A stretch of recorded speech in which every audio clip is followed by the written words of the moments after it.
বিসমিল্লাহির রহমানির রহিম। আসসালামু আলাইকুম। কেমন আছো সবাই? আজকে নিয়ে আসলাম আমার একটা লাইফস্টাইল ব্লগ ভিডিও। আজকে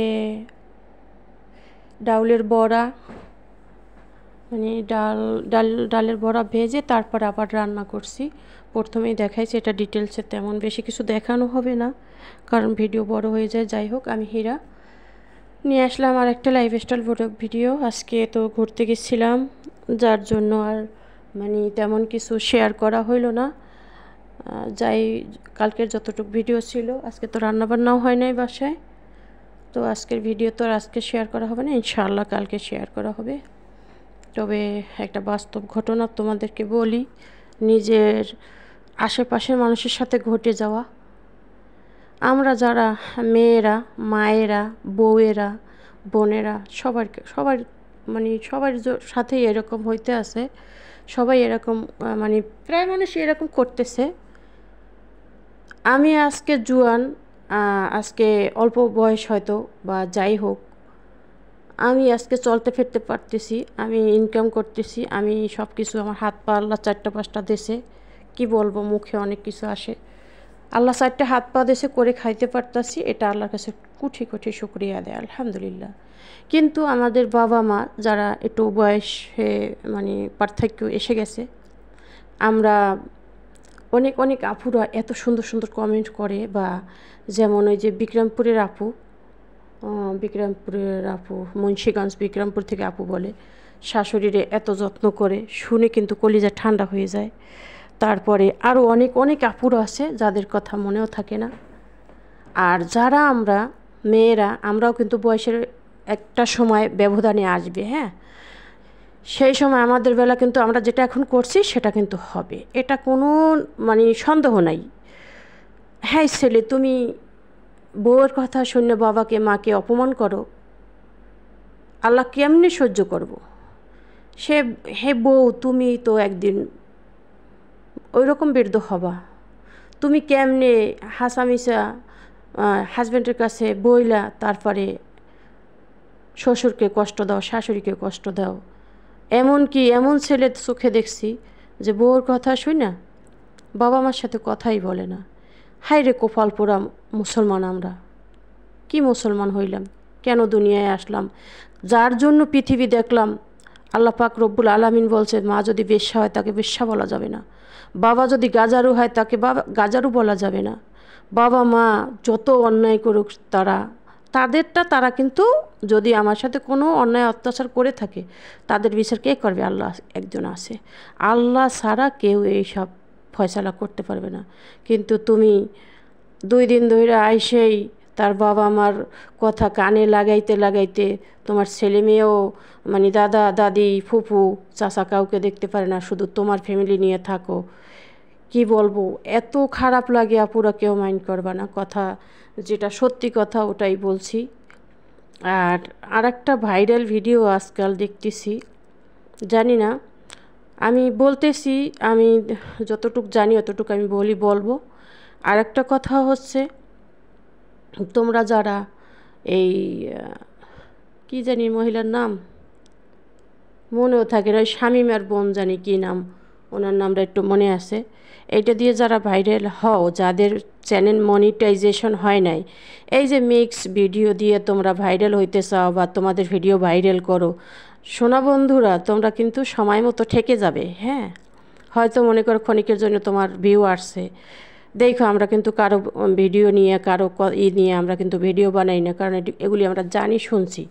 এগুলি যদি করতে যাও, লাস্টে কিন্তু মনিটাইজেশনের সময় তোমার এই যে কি কন্টেন্ট জানি কয়, আমি আর কইলামই না, হ্যাঁ, ওটা কিন্তু আসবে, তোমাদের আসতে পারে।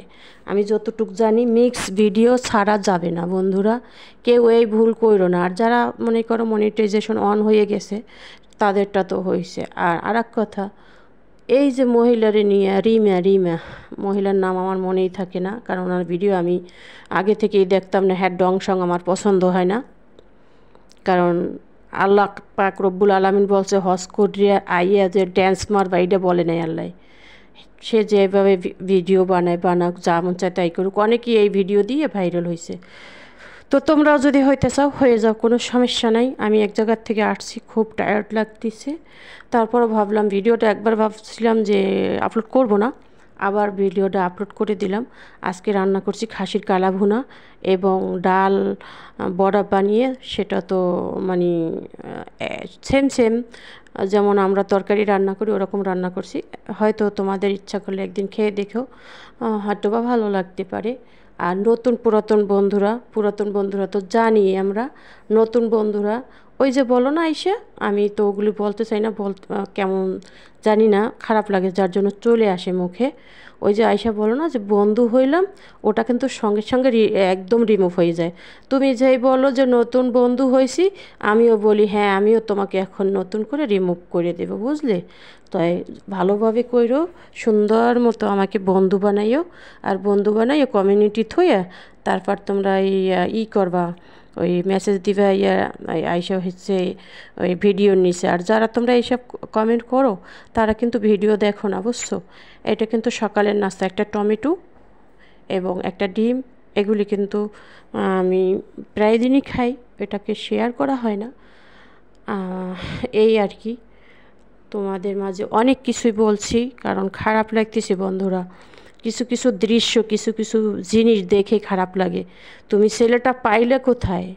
কে জন্ম দিয়েছে? কার ছেলে নিয়ে এখন তুমি রাজত্ব করো, আর তার ছেলের সামনে তার বাবাকে তুমি অপমান অপদস্থ করতেছ। কিছু ভিডিও দেখি, কিছু বাস্তব দেখি, সহ্য করার মতো না। আল্লাহ সবাইকে, আমাকে সহকার সবাইকে হেদায়েত করুক। রব যদি চায় আমাকে অন্ধ বানাইতে পারতো, ল্যাংড়া বানাইতে পারতো, নুলা বানাইতে পারতো। রব আমাকে 4টা হাত পা দিছে, আমি কর্ম করে খেতে পারতেছি। এই শুকরিয়া কখনো আদায় করে শেষ করতে পারবো না। 4টা হাত পাও দিছে, এই শুকরিয়া আদায় করে কখনো শেষ করতে পারবো না। আমার নিঃশ্বাস আনছি, নিচ্ছি, আলহামদুলিল্লাহ, এই শুকরিয়া কখনো আদায় করে শেষ করতে পারবো না। আল্লাহর যে কত নিয়ামতে আমরা ডুবে আছি, সেই নিয়ামতের হাত দিয়ে কেমনে মানুষের সাথে খারাপ ব্যবহার করি, সেই নিয়ামতের চোখ দিয়ে কেমনে মানুষকে খারাপ চোখে দেখি, সেই নিয়ামতের কালব দিয়ে কিভাবে মানুষের কথা খারাপ ভাবি।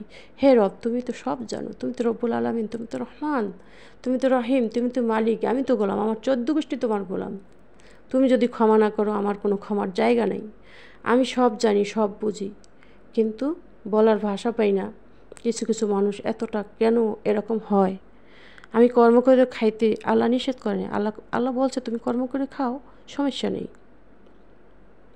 কিছু কিছু কষ্টে, কিছু কিছু কথা হৃদয় ভেঙে চূর্ণমার হয়ে যায়। আমারও বাবা আছে, আমার বাবার সাথে আজকে যদি এরকম হয় আমার কেমন লাগবে? আমি এইটা সব সময় ভাবি, আমার সাথে যদি এভাবে হয় আমার কেমন লাগবে? জানি না, রব্বি কারিম তুমি সবাইকে হেদায়েতের নসিব করো।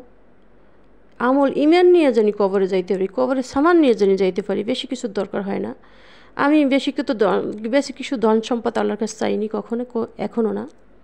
জীবনের সাথে যুদ্ধ করে চলবো, কিন্তু এমন কোনো ধন সম্পদ মাবুদের কাছে চাইনি যেটা আমার রাজপ্রাসাদ লাগবে। আমি শুধু 3 ওয়াক্ত 3 মুঠো ভাত এবং আমল ইমান নিয়ে কবরে যাইতে পারি, বেশি কিছুর প্রয়োজন নাই। বন্ধুরা, ইমোশনাল হয়ে যায় মাঝে মাঝে, অনেক কিছু বলছি। এখানে শিমলা আলু কারা কারা চেনো জানি না, আমি কিন্তু এই দেশেও চিনছি, দেশে থাকতেও চিনতাম। শিমলা আলু মাংস দিয়ে রান্না করব। আর এই 3টা রেসিপি আজকে মোটামুটি করে শেয়ার করেছি তোমাদের সাথে, ভুল ভ্রান্তি ক্ষমার দৃষ্টিতে দেখবে। বন্ধুরা সবাই ভালো থাকবা, সুস্থ থাকবা, সবাই সবার জন্য দোয়া করবা। আমি আর কথা বলতে পারছি না, তোমরা জানো আমি একটু ক্লান্ত এখন বর্তমানে। ইনশাআল্লাহ ফ্রি হয়ে খাওয়া দাওয়া করে তোমাদের সবার ভিডিও দেখব। ওকে, আল্লাহ হাফেজ, আসসালামু আলাইকুম রহমতুল্লাহ। আর কথা বলবো না বন্ধুরা, দেখতে থাকো। আল্লাহ হাফেজ।